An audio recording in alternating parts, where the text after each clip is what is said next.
Hello everyone, हम हैं सिमज में और आज हम बात करेंगे सिमज की जो यूनिक टीचिंग पेडागोजी है उसके बारे में। और उसमें एक बहुत इंपॉर्टेंट बात यह है कि जो इंग्लिश सिखाने का तरीका है सिमज में वो बहुत स्पेशल है। क्यों है स्पेशल और किस तरीके से अलग है, मैं उसके बारे में आपसे बात करना चाहूँगा। ये तो आप सभी लोग जानते हैं कि सिमज ग्रुप ऑफ इंस्टीट्यूशंस ने किस तरह की सफलताएं हासिल की है। चाहे हम पढ़ाई की बात करें, चाहे हम रिजल्ट्स की बात करें, या फिर हम बात करें कैंपस प्लेसमेंट्स की, सिमज की सफलता एविडेंट है, सभी लोगों को मालूम है। लेकिन यह भी जानना बहुत महत्वपूर्ण होगा कि सिमज में रूरल बैकग्राउंड के ज़्यादा बच्चे पढ़ने के लिए आते हैं और कई एक स्टूडेंट्स ऐसे बैकग्राउंड के होते हैं, ज़्यादातर मैं तो कहूँगा मेजॉरिटी ऑफ स्टूडेंट्स ऐसे बैकग्राउंड से होते हैं जिन्होंने अपनी पूरी पढ़ाई हिंदी माध्यम से की होती है।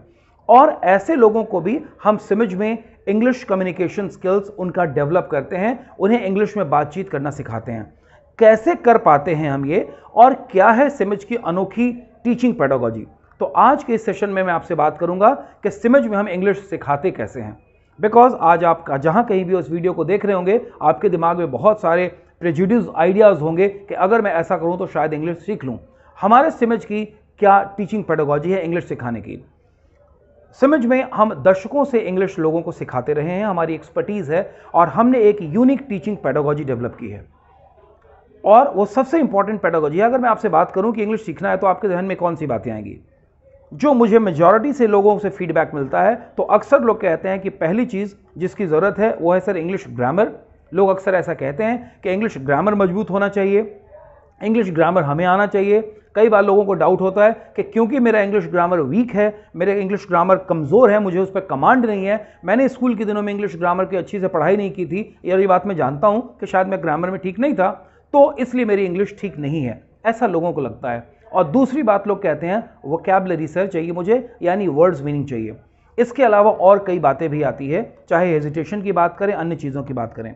लेकिन अगर मैं आपको बताऊं कि इंग्लिश सीखने के लिए न तो आपको इंग्लिश ग्रामर की ज़रूरत है और न वोकैबुलरी की ज़रूरत है, तो आपको कैसा लगेगा? ओके, यू मे अग्री और यू मे डिसअग्री, आप शायद मुझसे अग्री करें या डिसअग्री करें, लेकिन मैं बताना चाहूँगा कि अब सवाल को थोड़ा सा मैं बदल देता हूँ और मैं आपके सामने एक प्रपोजल रखता हूँ। और प्रपोजल ये है कि अगर मैं आपको बगैर इंग्लिश ग्रामर सिखाए, बगैर वोकैबुलरी रटाए इंग्लिश बुलवा दूँ, तो आपको कैसा लगेगा? अब ये मुझे बताइए। तो सिमज की यही यूनिक टीचिंग पेडागोजी है। डेफिनेटली ग्रामर की पढ़ाई भी होती है, वोकैबुलरी की पढ़ाई भी होती है, वर्ड मीनिंग्स वगैरह भी हम बच्चों को बताते हैं। लेकिन अगर हम बात करें कि सिमज में हम बच्चों को कैसे एक अच्छा इंग्लिश स्पीकर बना देते हैं, तो हमारी एक स्पेशल टीचिंग पेडागोजी है और आज मैं उसी के बारे में आपसे बात करूंगा। और जैसा कि मैंने आपको इशारा किया और अब तक आप समझ गए होंगे कि इस वीडियो का पर्पस है आपको बताना कि कैसे बगैर इंग्लिश ग्रामर की पढ़ाई किए, बगैर वोकैबुलरी को बिल्डअप किए इंग्लिश बोलना कैसे सीखें। तो मैं आपको बताना चाहता हूं कि यह तरीका हम सिमज में फॉलो करते हैं। अच्छा, मैं आपसे एक सवाल पूछता हूं। आप सभी लोग हिंदी, मैथिली, मगही या भोजपुरी भाषाएं बोलते होंगे, जहां कहीं भी आप इस वीडियो को देख रहे हैं आप अपनी भाषा को बोलते होंगे। मैं आपसे एक सवाल पूछता हूं कि अगर मैं आपसे ये पूछूं कि आपने पहले उस भाषा का व्याकरण यानी ग्रामर सीखा था, सपोज आप भोजपुरी बोलते हैं, तो क्या आपने पहले भोजपुरी व्याकरण सीखा था, भोजपुरी वोकैबुलरी सीखी थी, उसके बाद बोलना शुरू किया, या आपने बोलना शुरू किया? तो आपका जवाब क्या होगा?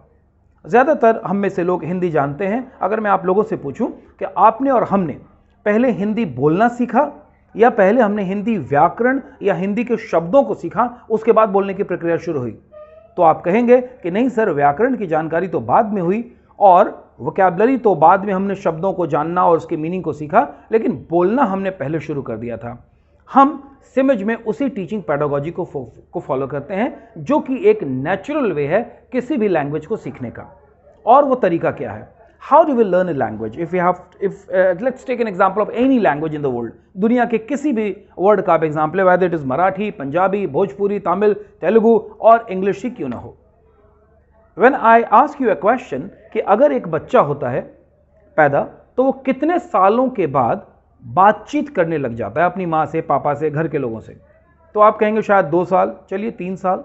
3 साल के जो बच्चे होते हैं छोटे, वो अपने माँ बाप से घर में पूरा खेलते कूदते हैं और बातचीत बड़े आराम से करते हैं। मैंने सभी बच्चों को देखा है, जब वो स्कूल जाते हैं, मम्मी पापा उनको गोद में लेकर स्कूल जाते हैं पहली बार नर्सरी में एडमिशन कराने के लिए, तो भी वो बच्चा अपनी माँ से गोद में बड़े आराम से बातचीत करता हुआ जाता है।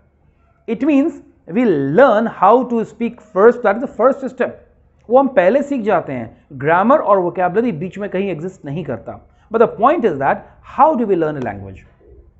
तो मैं आपको बताता हूं कि आपने और मैंने, हम सभी लोगों ने जिस तरीके से लैंग्वेज को सीखा है, जो हमारा मदर टंग है, मातृभाषा जिसे आप कहते हैं, हाउ हैव वी लर्नड, कैसे हमने उसे सीखा है। तो किसी भी लैंग्वेज को सीखने का पहला स्टेप होता है listening. When a child is born, जब एक छोटा बच्चा पैदा होता है तो वो जो बच्चा होता है वो लैंग्वेज को सुनता रहता है। जिस भी इन्वायरमेंट में पैदा होता है उस इन्वायरमेंट के लैंग्वेज को वो सुनता है। वो समझता कुछ नहीं, let me make it very clear, समझता कुछ नहीं है बच्चा, वो सुनता रहता है।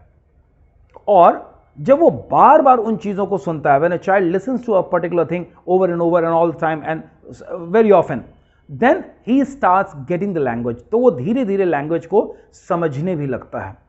आपने देखा होगा कि माँ बच्चों की टेस्टिंग करती है, माँ माँ ऐसा बोल करके, और धीरे धीरे पापा बोलती है, और बच्चा धीरे धीरे जब माँ कहती है माँ, तो माँ को देखता है पापा, तो बच्चा अपने पापा की ओर गर्दन घुमाता है। वो अंडरस्टैंडिंग बच्चे को डेवलप हो गई है। माँ कहती है आ, तो बच्चा मुंह खोलने लगता है कि हाँ आ, और माँ उसके मुंह में दवाई डाल देती है, खाना डाल देती है, दूध डाल देती है, जो भी करना होता है करती है। नाउ द पॉइंट इज, मेरे कहने का मतलब यह है कि किसी भी लैंग्वेज को सीखने का पहला स्टेप है उस लैंग्वेज को सुनना। So listen to a language. हम सिमज में आपको किसी भी लैंग्वेज को सुनाते हैं, और वो लैंग्वेज है इंग्लिश। इसके वेरियस वेज है। इंग्लिश बहुत सारे तरीके से हम आपके कानों में डालते हैं। सो लैंग्वेज को सीखने का पहला स्टेप है लिसन टू दैट लैंग्वेज। और जब आप उस लैंग्वेज को बार बार सुनते हैं, then you develop the understanding, और उसके बाद आप डेवलप करते हैं अंडरस्टैंडिंग। अंडरस्टैंडिंग यानी समझना। तो किसी भी लैंग्वेज को पहले आप सुनते हैं, और जब बार बार सुनने की प्रक्रिया होती है तो धीरे धीरे आप उसे समझने लगते हैं। यह दूसरा स्टेप है। पहला स्टेप लिसनिंग, दूसरा स्टेप अंडरस्टैंडिंग। और जब आप उसे बार बार सुनते हैं, तब जाकर के आप तीसरे स्टेप पर आते हैं, जो है स्पीकिंग यानी बोलना। तीसरे स्टेप में आप जाते हैं और उसके बाद आप बोलना शुरू करते हैं। पहले आप टूटे फूटे तरीके से बोलते हैं, ब्रोकन वर्ड्स बोलते हैं, सेंटेंस की फॉर्मेशन सही नहीं होती है, but you start to speak, लेकिन आप बोलना शुरू कर देते हैं। और जब तीसरा स्टेप भी पूरा हो जाता है, तब आप चौथे स्टेप में जाते हैं, दैट इज रीडिंग और राइटिंग, लिखना या पढ़ना। वो चौथा स्टेप है। आप जरा याद करिए, go back in your past, थोड़ा अपने पास्ट में जाएं और याद करें कि आपने बचपन में मां को सुना, सुन के धीरे धीरे आप समझने लगे, और उसके बाद मां को कॉपी करके आप बोलने लगे। इसीलिए तो जो हमारा फर्स्ट लैंग्वेज होता है, हम उसे मदर टंग कहते हैं, मातृभाषा कहते हैं, पितृभाषा नहीं कहते हैं, पितृभाषा हम उसे नहीं कहते हैं, मां की भाषा है वो। तो किसी भी लैंग्वेज को सीखने का जो नेचुरल तरीका है वो 4 स्टेप में होता है। That is listening, second is understanding, third is speaking, and fourth is reading और राइटिंग। यही वजह है कि अमेरिका या ब्रिटेन में जन्मा 2 या 2.5 साल का या 3 साल का बच्चा इंग्लिश बोल लेता है, लेकिन उस 2-3 साल के बच्चे को, छोटे से बच्चे को जो घर से बाहर नहीं निकला है, उसे इंग्लिश ग्रामर या वोकैबुलरी की कोई जानकारी नहीं होती है। उसने कोई ट्रेनिंग, फॉर्मल ट्रेनिंग नहीं ली है कि ये वर्ड मैं तुम्हें बता रही हूं, इसे याद करो, इसे सीखो, ऐसा उसकी मां नहीं कहती है। वो सुन करके, समझ करके, and then he starts to respond. और सिमज में हम इंग्लिश सिखाने का यही नेचुरल तरीका फॉलो करते हैं, और यही वजह है कि सिमज में किसी भी बैकग्राउंड के बच्चे जब आते हैं, over a period of time they become confident and they become a natural speaker. तो अगर आप सिमज में आते हैं और अगर आप अपनी इंग्लिश इंप्रूव करना चाहते हैं, तो इसी तरीके से हम आपके ऊपर भी वर्क करेंगे। और जब हम अपने बच्चों को पढ़ाते हैं, सिमज में इंग्लिश बोलना सिखाते हैं, तो साथ साथ उनके वर्क करते हैं। हमने हजारों बच्चों को सिमज में इंग्लिश बोलना सक्सेसफुली सिखाया, और यही वजह है कि हमारे बच्चे को बहुत अच्छी प्लेसमेंट मिली है, और हमारे बच्चे पढ़ाई में भी बहुत अच्छा करते हैं, क्योंकि सारी पढ़ाई भी तो इंग्लिश में ही होती है, इंग्लिश मीडियम की ही पढ़ाई है। सवालों के जवाब आपको इंग्लिश में समझने हैं, बोलने हैं और लिखने हैं।